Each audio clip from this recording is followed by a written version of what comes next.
새 정부가 출범한 지 한 달이 이제 조금 지나가는데 문재인 대통령의 국정 수행 지지도가 84%까지 그렇게 국민들의 좋은 호응을 얻고 있다고 합니다. 대통령 선거할 때는 내가 원하지 않은 그런 국민들도 있지 않습니까? 그런데 일단 대통령 되고 나니까 너무 잘한다. 그래서 이렇게 잘하기를 바랍니다. 라고 국민들의 많은 호응을 받고 있어요. 그 대통령이 이제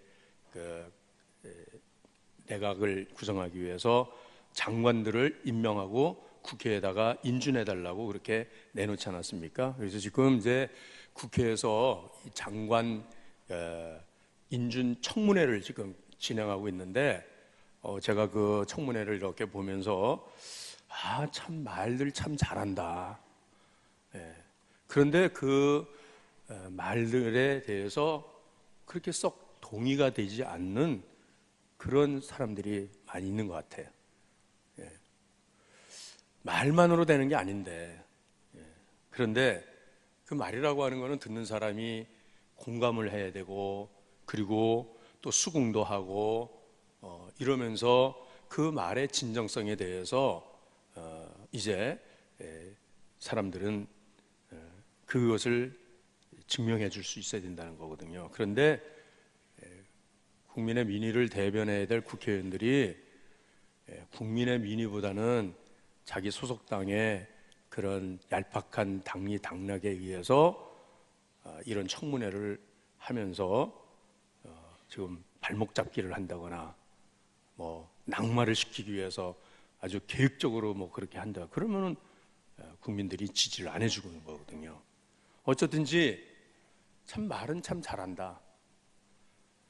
여러분, 우리 그리스도인들이 세상으로부터 불신자들에게 듣는 소리 중에 하나가 바로 말은 참 잘한다라고 하는 그런 말이죠. 예수쟁이는 말쟁이다, 그런 말이 많이 들어요.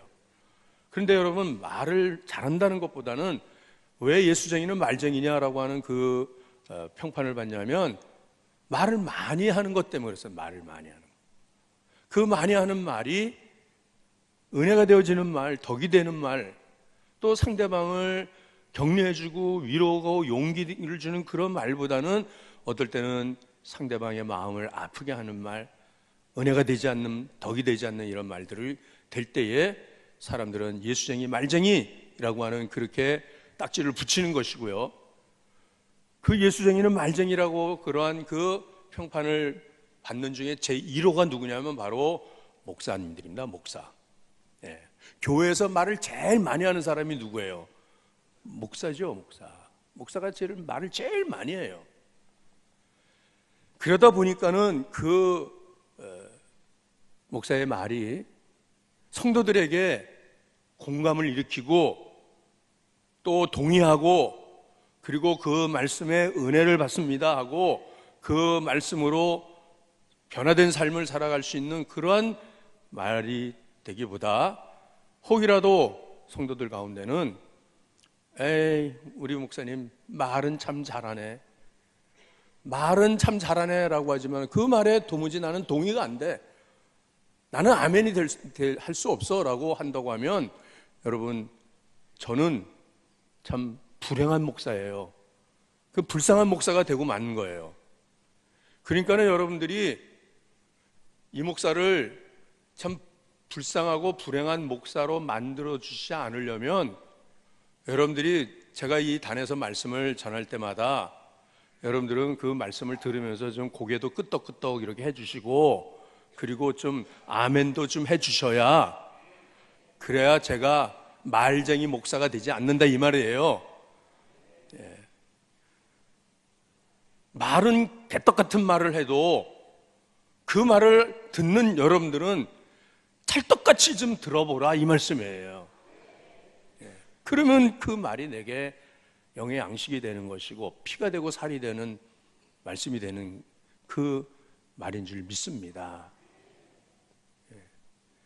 여러분, 오늘 우리가 신앙생활을 한다고 하면서 우리가 많은 말들을 하는 가운데서 정말 이 말씀으로 인해서 듣는 이가 은혜를 받고 그 말씀을 통해서 하나님의 영광이 나타나고 능력이 되어지는 그 말씀이냐라고 할 때 오늘 그렇지 못한 부분들이 많이 있다는 것을 우리는 인정하지 않을 수가 없습니다. 오늘 이 본문의 말씀이 바울 사도께서 제2차 전도 여행을 하던 중에 아테네를 거쳐서 고린도에 와서 그 고린도에서 1년 6개월을 머물면서 교회를 개척하고 그리고 교회가 크게 부흥을 했습니다.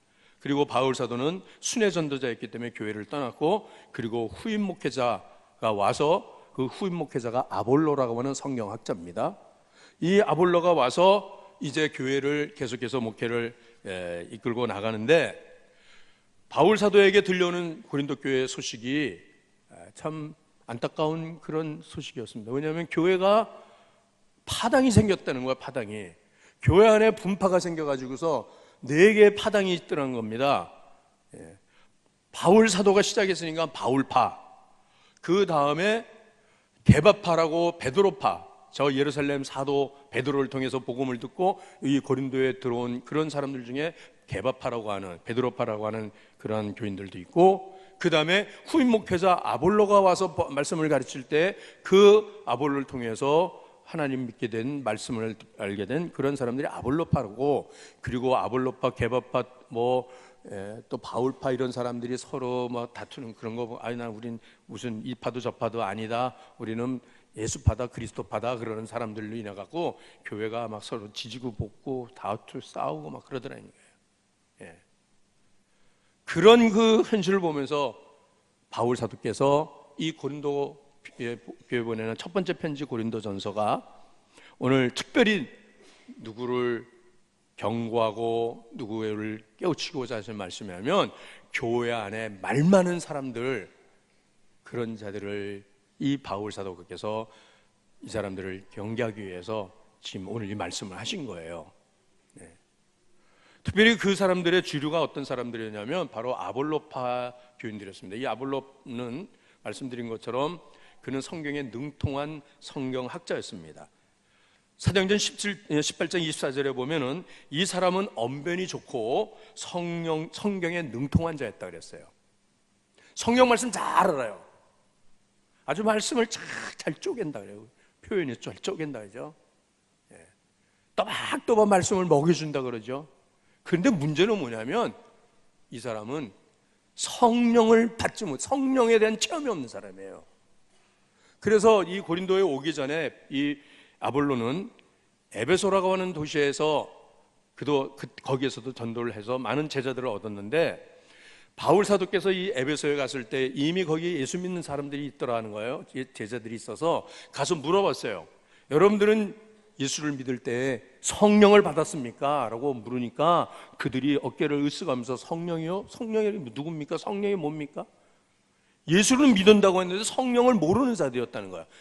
그들은 바로 아볼로를 통해서 성경은 배웠고 하나님은 믿는다고 했지만 성령을 모르는 사람들이었다는 거예요. 그래서 바울 사도가 저들에게 안수함으로 성령이 그들에게 임하시고 저들이 은사를 받고 능력을 받게 되었다라고 하는 말씀이 나오고 있습니다. 어쨌든지 이 사람들이 주동이 되어서 교회의 헤게모니를 쟁탈하고자, 주도권을 잡고자 특별히 바울의 가르침에 대해서 저들은 공격하고, 심지어는 바울은 사도가 아니라고 사도권마저 부정하는 그런 사람들이었어요. 그래서 바울 사도가 저들에게 가르친 모든 말씀들에 대해서 저들은 그까지 것 이렇게 했다는 거예요. 그랬더니 바울 사도께서 지금 하시는 말씀이, 너희 가운데 이런 교만한 자들에 대하여서 내가 너희들에게 나아가면, 자 오늘 19절 말씀 한번 읽어보겠습니다. 자 본문의 19절, 자 시작. 주께서 허락하시면 내가 너희에게 속히 나아가서 교만한 자들의 말이 아니라 오직 그 능력을 알아보겠으니, 너희들이 하는 그 말에 대해서 내가 그 말보다는 너희들에게 그런 말에 대한 능력이 있는지 내가 알아보겠다. 이렇게 지금 바울 사도께서 이 말씀을 하시는 겁니다. 여러분, 바울 사도 역시도 그는 대단한 웅변가였고 그도 달변가였습니다. 그도 말을 잘하는 사람이었어요. 그런데 이 고린도에 오기 전에 아테네라고 하는 그 도시에 가서 복음을 전할 때에 이 바울은 그 아테네가 지금도 마찬가지 그 옛날에 마찬가지로 그때 세계 문화 도시의 중심이 바로 아테네였습니다. 거기에는 많은 학자들이 있었어요. 철학자들이 있었고 수사학자들이 있었고 운명가들이 있고 많이 배운 사람들이 있어서 이 바울이 그곳에 가서 저들에게 하나님 말씀을 가르칠 때에 저들의 수준으로 가르친다 해서, 그래서 아주 달변으로 아주 그 학문적으로 또 지식적으로 그렇게 이 하나님에 대해서 저들에게 전하니까 그들이 바울에 대해서 뭐라고 반응을 했냐면 사도행전 17장 18절에 아덴에서 에피쿠로스와 스토아 철학자들과 쟁론할 때에 이 말쟁이가 무슨 말을 하고자 하느냐 그랬다는 거예요. 이 철학자들이, 이 학자들이 바울에 대해서 저 말쟁이라고 해서 말쟁이, 얼마나 말을 잘하는지. 그런데 여러분, 저들과 그렇게 말로 쟁론을 했지만은 그곳에서는 예수 믿는 사람 한 사람 얻지 못했어요. 그리고 그는 그 정말 처참한 마음을 가지고 한 사람도 구원받지 못하고 그 도시를 떠나서 이제 사도행전 18장에 고린도로 와서 거기에서 이제 바울 사도께서 복음을 전하게 되었을 때에, 그럴 때 바울은 이 고린도에서 복음을 전할 때 나는 아덴에서 복음을 전했던 것처럼 그렇게 하지 않겠다, 아주 단단히 결심했다는 거예요. 그 말씀이 고린도전서 2장 1절부터 5절까지의 말씀인데 이 말씀을 함께 읽겠습니다. 시작. 형제들아, 내가 너희에게 나아가 하나님의 증거를 전할 때에 말과 지혜의 아름다운 것으로 아니하였나니 내가 너희 중에서 예수 그리스도와 그가 십자가에 못 박히신 것 외에는 아무것도 알지 아니하기로 작정하였습니다. 내가 너희 가운데 거할 때에 약하고 두려워하고 심히 떨었노라. 내 말과 내 전도함이 설득력 있는 지혜의 말로 하지 아니하고 다만 성령의 나타나심과 능력으로 하여 너희 믿음이 사람의 지혜에 있지 아니하고 다만 하나님의 능력에 있게 하려 하였노라. 아멘. 바울 사도는 굳게 결심했습니다. 이제는 내가 복음을 전할 때에 사람의 지혜의 말로 하는 것 아니고 설득력 있는 말로 하는 게 아니고 오직 하나님의 능력으로, 오직 성령의 나타나심으로 나는 하나님의 말씀을 전하겠다 했어요. 그래서 바울 사도가 가르친 말씀들은 아주 간단하고도 단순하고 명료한 것은 예수가 그리스도시고, 그리고 우리로 하여금 예수께서 하나님의 아들 되심을 믿게 하신 것이 성령이시다라고 말씀하시고, 성령의 능력에 대해서 저들이, 바울 사도가 이 고린도 교회 성도들을 그렇게 가르쳤거든요. 그런데 아볼로가 와서 성령에 대해서는 하나 가르치지 않고, 그리고는 그냥 성경 이 말씀만 그냥 맨날 가르치고, 그러니까 머리만 키운 거예요. 머리만. 네? 성경 지식은 해박한데 성령은 경험하지 못해요. 능력은 체험하지 못해요. 그러니까는 이들이 말쟁이가 되고 말더라 이 말이거든요. 여러분, 우리의 믿음은 하나님의 말씀의 기초와 함께 그 말씀이 말씀되게 하시는 성령님의 능력이 나와 함께 하실 때에, 그럴 때 우리의 믿음이 진정한 바른 믿음이 되는 줄로 믿습니다.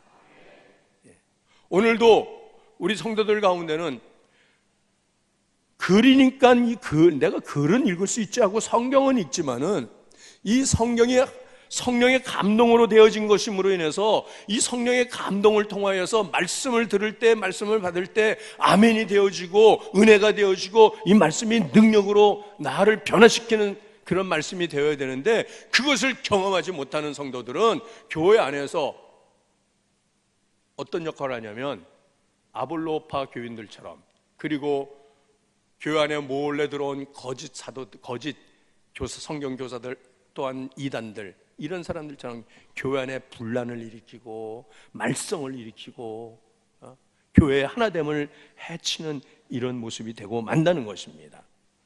그러므로 우리가 믿음 생활을 바르게 하려면 우리는 하나님의 말씀과 더불어서 성령의 능력을 체험해야 하는 것입니다. 성령은 지금 여기 역사하시는 하나님의 영이십니다. 성령은 능력으로 임하십니다. 성령은 하나님의 나라를 이 땅에 이루는 원동력이 되는 것이에요. 그래서 이 성령이 임하실 때에 악한 영들이 떠나가는 것입니다. 모든 병자가 나음도 얻게 되는 것이고요. 그리고 무엇보다도 우리 사람이 변화되어지는 거예요. 사람이, 내 성품이 변화되어지는 거예요. 그래서 갈라디아서 5장 26절의 말씀 이하에 성령의 열매를 맺는 그리스도인이 되어진다는 것입니다. 예수님께서도 성령의 능력으로 복음을 전하셨어요.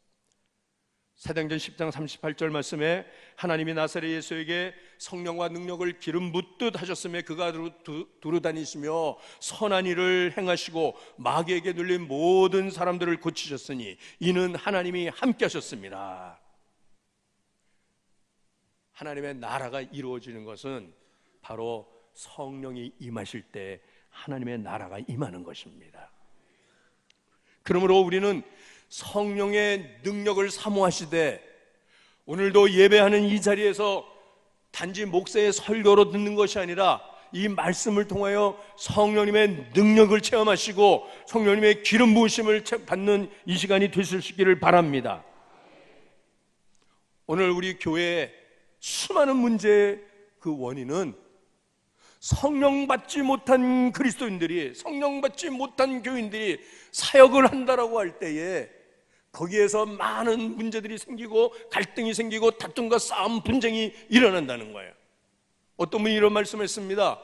오늘 이 한국교회 안에서 성령님이 떠나가신다 하더라도 한국교회의 사역의 80%는 어제나 오늘이나 다른 바 없이 성령님이 떠나간 후에도 80% 이상의 사역은 그냥 진행될 것이라고 그런 말을 했어요. 그거 무슨 말이에요? 그 성령님의 능력으로 인하여 이 찬양도 하고 성령의 능력으로 해서 우리가 봉사하고 헌신하고 교사도 되고 모든 사역을 하는 것인데 성령의 능력, 성령의 기름 부심 없이 그냥 사람의 기술로, 사람의 지혜로, 사람이 전하는 말로 사역을 한다라고 하는 것이 오늘 성령의 능력 안에 사로잡힌 교회가 되지 아니할 때 오늘 우리 교회 안에 많은 수많은 문제들이 생기게 되고 그것으로 인해서 세상 사람들한테 손가락질을 받는 그런 교회가 되고 만다는 거예요. 예. 작년에 우리 나라가 한참 어지러울 때 많은 시민들이 이렇게 한탄을 했습니다. 이게 나라냐? 그랬어요. 이게 나라냐? 그런데 오늘 많은 성도들, 많은 또 하나님 믿지 않는 사람들이 교회를 향하여 이게 교회냐? 그런데 이게 교회냐? 그러니까는 여러분, 우리가 이런 문제를 우리가 끌어안고 살면서 이런 이 문제가 문제되는 것은 문제를 해결할 능력이 없을 때 문제가라고 할 수가 있는 것이고, 문제를 해결할 능력만 있다면 여러분 오히려 그 문제를 통하여서 발전과 부흥을 위한 자극이 되어지는 것이고, 그리고 또 한 번의 업그레이드를 할 수 있는 그런 기회가 되는 줄 믿습니다. 그러므로 우리는 내 신앙 성장과 내 신앙의 성숙을 위해서 우리는 성령의 능력을 우리가 체험해야 된다는 것입니다. 성령님의 기름 부으심을 우리가 받아야 한다는 것입니다. 능력 없는 사람이 말은 많이 해요. 빈수라가 요란하다는 말이 거기에서 나온 거 아니겠습니까? 예를 들면 어느 가정에서 아내가 남편한테 여보 생활비가 다 떨어졌는데 여보 돈 좀 줘요 라고 하면 능력 있는 남편은 아무 말도 안 하고 지갑에서 10만 원짜리 슈퍼 딱 줄 겁니다. 그런데 능력이 없는 남편은 돈 달라는 소리 들으면 짜증나잖아요. 지난번에 준 돈 벌써 다 썼어? 내가 돈 만드는 기계야? 왜 그렇게 돈을 자꾸 써? 하면서 잔소리를 그렇게 한다는 거예요. 예? 그러다 보면은 돈 달라고 하는 아내도 짜증나죠? 그러다 보면은 서로 등 돌리죠? 그러니까는 능력이 없으면 말이라도 하지 말아야 되는데 능력이 없으니까 말로 때우려고 하니까는 오히려 문제가 더 커지더라 이 말이거든요.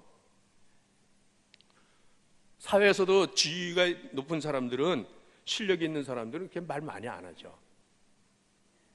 실력 없는 사람들이 그렇게 말을 많이 한다 이런 얘기예요. 대통령 말 많이 안 하죠. 대통령은 대변인이 있어갖고 대변인이 말을 많이 해요. 그러나 대변인은 권한이 없어요. 힘은 대통령에 있는 거예요. 사인하는 번 하면은 모든 일들이 다 해결될 수 있는 그런 권한이 대통령에 있는 것이 아니겠습니까? 마찬가지거든요. 여러분, 하나님 나라는, 하나님의 다스리심은 말로 되는 게 아니라는 겁니다. 하나님의 능력으로 되어지는 것이라는 것입니다. 그러므로 저와 여러분은 교회 와서 그저 이렇게 귀에 듣기 좋은 말 듣고 가는 정도라고 그렇게 생각하지 마시고, 그 들려주시는 말씀 속에서 성령의 능력을 받고 변화되어지는 그런 저와 여러분이 될 수 있기를 바랍니다. 병든 자가 고침받기를 바랍니다. 몸에 병든 것뿐만 아니라 심령에 병든 것도 하나님께서 고쳐주신다는 거예요. 악한 사탄에 사로잡혀 있는 자들이 노임을 받게 된다는 거예요. 이 하나님의 말씀, 성령의 능력이 나와 함께 할 때에, 그럴 때에 우리는 하나님의 나라를 체험할 수가 있는 거죠. 예수님께서 나사렛 회당에 가셔서 처음 설교를 하실 때 이사야 선지자의 말씀을 받아 읽기 시작했습니다.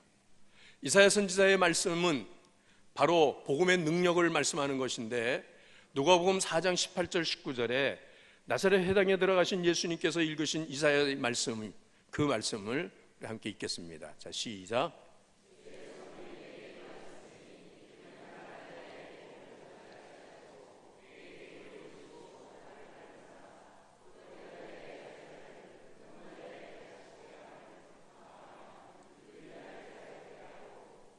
주의 은혜를 전파하게 하려 하였더라. 아멘. 여러분, 복음은 능력이죠. 이 복음의 절대 능력을 내가 체험함으로 인하여서 또 아직도 그 복음을 알지 못하는 사람들에게 우리가 복음을 전할 때에, 그럴 때 가난한 자가 그 복음의 능력으로 인해서 부유해지게 되고, 눈먼 자가 보게 되고, 갇힌 자가 노임받고, 이 말씀들이 내 삶 속에서 그대로 그대로 체험되어지는 것이에요. 주의 영이 계신 곳에 자유함이 있다고 말씀하셨어요. 여러분들이 묶여있는 게 뭡니까? 돈에 묶여있죠. 여러분들의 하는 사업에 묶여있고, 자녀들에게 묶여있고, 세상 것들이 얼마나 우리를 많이 묶고 있습니까? 그러나 복음이 우리 안에 들어오면은 이 모든 묶임과 매임들이 예수 이름으로 풀어지는 줄로 믿습니다. 그러므로 여러분, 내 수중에 돈 한 푼 없어도 자유해요. 평안해요. 지금 나를 짓누르고 있는 어떠한 스트레스도 복음이 내 안에 들어오면은 그 모든 스트레스는 다 떠나가게 되는 줄로 믿습니다. 이것을 내가 날마다 체험하는 것이에요. 이것이 성령의 능력 안에 있는 교회요, 그것이 바로 우리 성도들의 삶이 되어야 되는 줄로 믿습니다. 하버드 대학의 총장을 지냈던 하비 콕스 교수는 앞으로 21세기, 지금은 우리 이미 21세기를 살고 있지만, 그가 20세기 말 1900년대 이런 말을 했습니다. 앞으로 21세기가 되면 모든 개개인의 삶은 컴퓨터가 개인 컴퓨터를 갖게 되고, 그리고 모든 정보는 이제 인터넷을 통해 갖고 세계 모든 정보는 공유되어지고, 그리고 모든 이제 업무, 사무 이런 것은 자동화가 되어지고 하면서 사람들은 시간의 여유를 갖게 되고 레저를 즐기게 되고 이렇게 될 것이다. 그렇게 되면 이제 사람들의 발걸음은 교회에서 점점 멀어지게 될 것이고, 그렇게 되다 보면은 언젠가는 교회는 문을 닫고 말 것이다 라고 하는 그러한 염려가 21세기에 예견이 되어진다라고 하는 그런 말을 했습니다. 그러나 이 하비 콕스는 이어서 이렇게 말을 합니다. 그러나 애당초 교회는 성령의 운동으로, 성령의 능력과 역사로 시작된 교회이기 때문에 세상이 아무리 변한다 할지라도, 세상에 사회학적인, 정치학적인, 경제적인 이런 어떤 환경의 변화가 온다 할지라도 그 교회가 성령의 능력 안에 머물기만 한다고 하면, 성령님이 그 교회에 계시긴다고만 하면 교회는 어떤 환경적인 시련이 온다 할지라도 넉넉히 그 시련을 극복하고 통과하고 나가면서 여전히 교회는 부흥의 역사를 이루어갈 것이고 하나님의 나라를 이루어가는 견인차 역할을 할 것이다 라고 하는 그런 말을 했습니다. 많은 사람들이 교회를 떠나고 있습니다. 많은 사람들이 교회에 대한 기대를 저버립니다. 왜 그럴까요? 교회에서 성령님을 체험하지 못하기 때문에, 성령의 능력을 체험하지 못하니까 단지 종교적인 그러한 생각으로 한 시간 와서 예배 보고 하는 정도라고 하면 내 삶의 변화가 전혀 일어나지 않으니까, 그러니까는 기대를 접고 교회를 떠나는 거예요. 그리고 주변에서 보는 사람들은 저 사람이 예수 믿는 사람이라는데 저 사람 살아가는 걸 보니까 나하고 다를 바가 없더라는 거잖아요. 예? 저 사람도 돈 좋아하고 저 사람도 세상의 유흥과 쾌락을 즐겨하고 세상적 가치와 그 모든 것이 나와 다를 바가 없는데, 그리고 어떨 때 보니까는 예수 믿는다는 사람들이 오히려 더 인색하고 더 이런 인정머리 없고, 예수 믿는 사람들이 오히려 더 몰인정하게 뭐 이렇게 사는 그런 모습들을 보면서, 그리고 교회 안에서의 많은 부정적인 이야기들을 자꾸 들으니까, 그러니까는 교회 안 가겠다 이렇게 하는 거 아니겠어요? 그러나 여러분, 초대교회는 그렇지 않았다는 거예요. 사도행전 2장의 말씀을 보시면은 오순절날 마가의 다락방에 마신 그 성령의 강림 사건을 이유로 인해서 모든 성도들이 성령 충만한 은혜를 받으니까 그 교회가 사랑의 공동체로 변화돼요. 부자와 가난한 사람이 유무상통하면서 부자들이 자기의 땅을 내놓고 구제하고 가난한 사람들을 돌보고, 그리고 함께 먹고 함께 마시면서 사랑의 공동체를 이루어가면서, 그러면서 교회가 사도들을 인해서 표적과 능력이 기사가 많이 나타나기 시작하니까는 민간에 예수 믿지 않는 사람들 사이에 예루살렘 교회가 존경의 대상이 되고 두려움의 대상이 되었다는 거예요. 그래서 저들이 다 우리 교회 가자, 우리 교회 가서 만나자 하면서 매일 교회에 찾아오는 그 사람들이, 구원받는 사람들이 날마다 더했다는 말씀이에요. 여러분, 초대교회는 성령 운동으로 시작된 교회입니다. 초대교회 성도들은 성령 충만한 은혜를 받은 성도들이었습니다. 그들은 서로 다투지 않습니다. 저들은 서로 손가락질하고 서로 비난하고 싸우고 그런 거 안 했습니다. 그런데 오늘 여러분, 우리 한국교회 안에서 얼마나 많은 다툼과 싸움이 일어나고 있죠. 헐빛하면 세상 법정에다가 고발하고 말해요. 이런 일들이 어떻게 이 성령이 역사하시는 교회냐 이 말이거든요.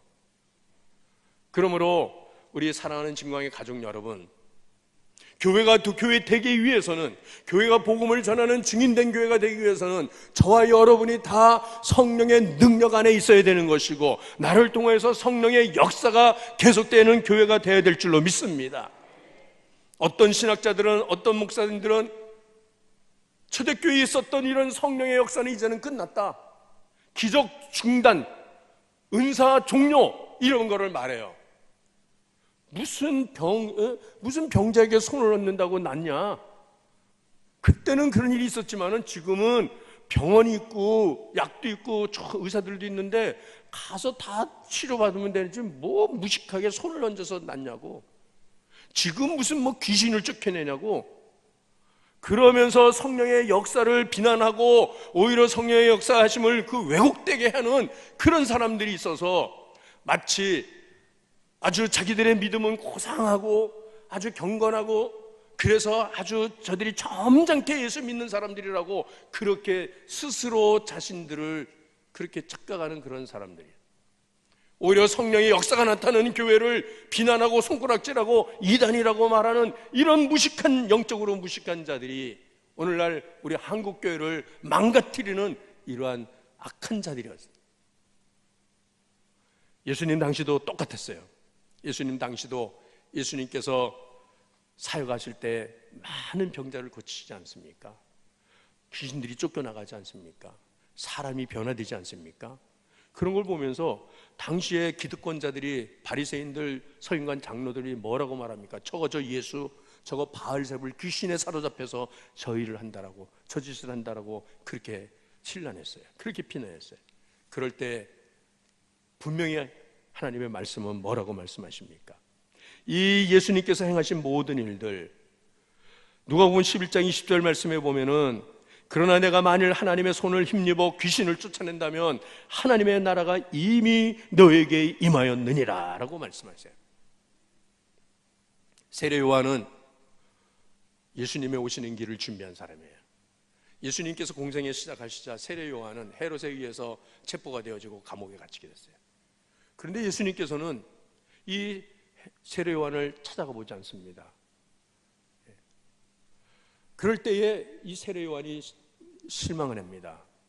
내가 지금 딴짓한 건 아닌가? 내가 잘못된 거가 아닌가? 내가 예수님을 분명히 메시아로 그렇게 소개했는데, 정말 메시아라면, 하나님의 나라를 이룰 뿐이라면 어떻게 나를 이 감옥에 이대로 두게 하느냐? 나를 빨리 석방시키든지 날 찾아와서 위로해 주든지 해야 될 거 아니냐 하면서 이 요한이 자기 제자들을 예수님께 보내요. 그러면서 뭐라고 물으냐면, 누가복음 7장 18절 이하에 그 요한의 제자들이 예수님께 가서 이렇게 묻습니다. 오실 그이가 당신 맞습니까? 라고 물어요. 그럴 때에 예수님께서 뭐라고 대답을 하셨냐면, 누가복음 7장 22절에 맹인이 보며 못 걷는 사람이 걸으며 나병한 자가 깨끗함을 받으며 죽은 자가 살아나며 가난한 자에게 복음이 전파된다 하느니라. 하나님의 나라가 이루어지고 있다라고 지금 이렇게 말씀하고 있는 겁니다. 오늘 우리 진광의 가족들, 우리 모두가 성령 받는 그리스도인들 될 수 있기를 바랍니다. 능력 있는 그리스도인의 삶을 살아갈 수 있기를 원합니다.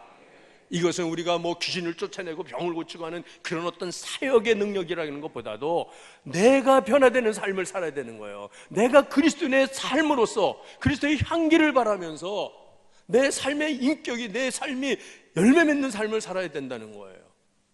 그것이 진정한 복음의 능력이라는 것입니다.